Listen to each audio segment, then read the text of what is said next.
ఢిల్లీ మద్యం కుంభకోణం కేసులో సిబిఐ విచారణకు రావాలని నోటీసులు ఇచ్చిన నేపథ్యంలో 2 రోజుల నుంచి ప్రగతి భవన్ వేదికగా సీఎం కేసీఆర్ తో ఎమ్మెల్సీ కవిత చర్చలు జరుపుతోంది.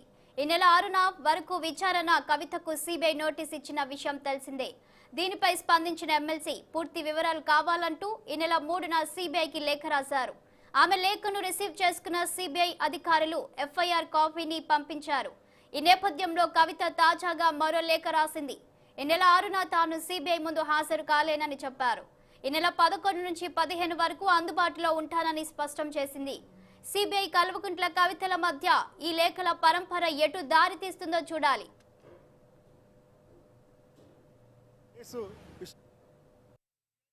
టీఆర్ఎస్ పార్టీ ఎమ్మెల్సీ కవితల మధ్య లేఖల పరంపర కొనసాగుతుంది. ఇప్పటికే ఢిల్లీ మద్యం వ్యాపారి సంబంధించిన అమిత్ అరోరా సిబిఐకి ఇచ్చిన నివేదికలో భాగంగా TRS party MLC Kalvakuntla Kavitha పేరు కూడా ఉందని ఈ నెల 2న సిబిఐ ముందు హాజరు కావాలని చెప్పి ఈ నెల 2న ఎమ్మెల్సీ కల్వకుంట్ల కవితకి హైదరాబాద్లో తన నివాసంలో సిబిఐ నోటీస్ ఇచ్చిన విషయం తెలిసిందే.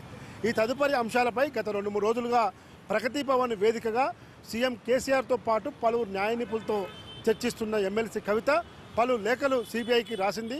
ఈ నెల 3వ తేదీన నాకు ఎఫ్ఐఆర్ కాపీ సంబంధించిన పూర్తి వివరాలు కావాలి, నేను తప్పకుండా విచారణకు సహకరిస్తానని చెప్పి ఆ లేఖలో పేర్కొంది. అయితే ఆ లేఖకు స్పందించిన సిబిఐ ఏమీ చెప్పకపోవడంతో మళ్ళీ ఇవాళ ఒక లేఖ రాసింది. ఎఫ్ఐఆర్ కాపీ సంబంధించిన నివేదికలో తన పేరు లేదు, అయినా నేను మీరు ఇచ్చిన సిఆర్పిసి 120 సెక్షన్ ప్రకారం ఇచ్చిన నోటీసుకు సహకరిస్తాను, విచారణకు సహకరిస్తాను. అయితే ఈ నెల 3వ తేదీన దాదాపు కొన్ని గంటల పాటు ప్రగతి భవన్లో ముఖ్యమంత్రి కేసీఆర్తో పాటు న్యాయ నిపుణులతో తాజా పరిణామాలపై చర్చించిన కవిత ఇవాళ కూడా మరోసారి ప్రగతి భవన్లో ముఖ్యమంత్రి కేసీఆర్తో న్యాయ నిపుణులతో చర్చించింది.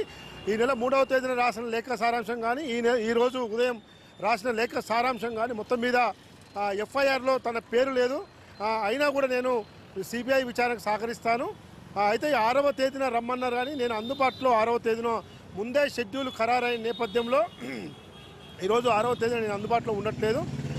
ఈ నెల 11, 12 లేదా 14, 15 ఈ తేదీలలో నేను అందుబాటులో ఉంటాను. హైదరాబాద్లోని బంజారాహిల్స్లో తన నివాసంలో అందుబాటులో ఉంటాను. మీరు ఏ టైంకి వస్తారు, ఏ డేట్కి వస్తారో ముందే నాకు తేల్చాలని కూడా ఆమె సిబిఐకి ఒక లేఖ రాసింది.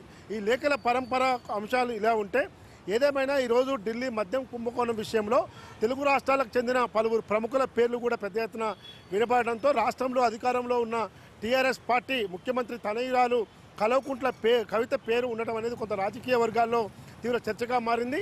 కేసీఆర్ కుమార్తె కవితకే ఇలాంటి పరిస్థితి వస్తే మా పరిస్థితి ఏంటని చెప్పి పలువురు అధికార పార్టీ నేతలే కొంత జంకుతున్నట్టు కూడా కనబడతా ఉంది.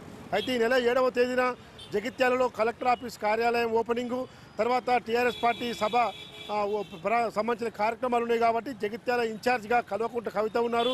ఆమె గతంలో నిజామాబాద్ ఎంపీగా పనిచేశారు కాబట్టి ఈ సభ జయప్రదంతో పాటు మరికొన్ని షెడ్యూల్ కార్యక్రమాలు ఉన్న నేపథ్యంలోనే ఈ నెల 6వ తేదీన నేను అందుబాటులో ఉండనని చెప్పి సిబిఐకి లేఖ రాసింది.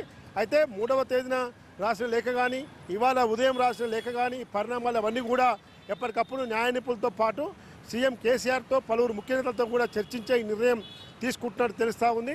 ఏదేమైనా కవిత యొక్క నోటీసు, సిబిఐ నోటీసుల వ్యవహారం మాత్రం కొంత టీఆర్ఎస్ పార్టీ శ్రేణుల్ని కలవరపెడుతుందని చెప్పి అనుకోవాలి. అయితే ఈ పరిణామాలపై అటు ప్రతిపక్ష పార్టీలైన బీజేపీ, టీఆర్ఎస్, కాంగ్రెస్లు మాత్రం తీవ్ర స్థాయిలో విరుచుకుపడుతున్నాయి. మొత్తం కుటుంబం అవినీతిమయం అయిపోయింది, కేసీఆర్ హస్తం కూడా ఉందని చెప్పి బీజేపీ సీనియర్ నేత రాష్ట్ర వ్యవహారాల ఇన్ఛార్జ్ తరుణ్ చుక్ చెప్పడం, రేవంత్ రెడ్డి కూడా స్పందించడం వంటి పరిణామాలు చూస్తూ ఉన్నాం. ఇంతకు కవిత రాసిన లేఖ పూర్తి నేపథ్యంలో కవిత ఇచ్చిన తేదీలను ఆప్షన్గా తీసుకుంటారా, లేక 6వ తేదీన ఖచ్చితంగా హైదరాబాద్కు ఆమె నేను ఉండనని చెప్పినా కూడా వస్తారా అనేది ఎలాంటి పరిణామాలు దారితీస్తాయో మాత్రం మనం వేచి చూడాలి. కెమెరామెన్ జకీర్తో రాములు, 6 టీవీ న్యూస్, హైదరాబాద్.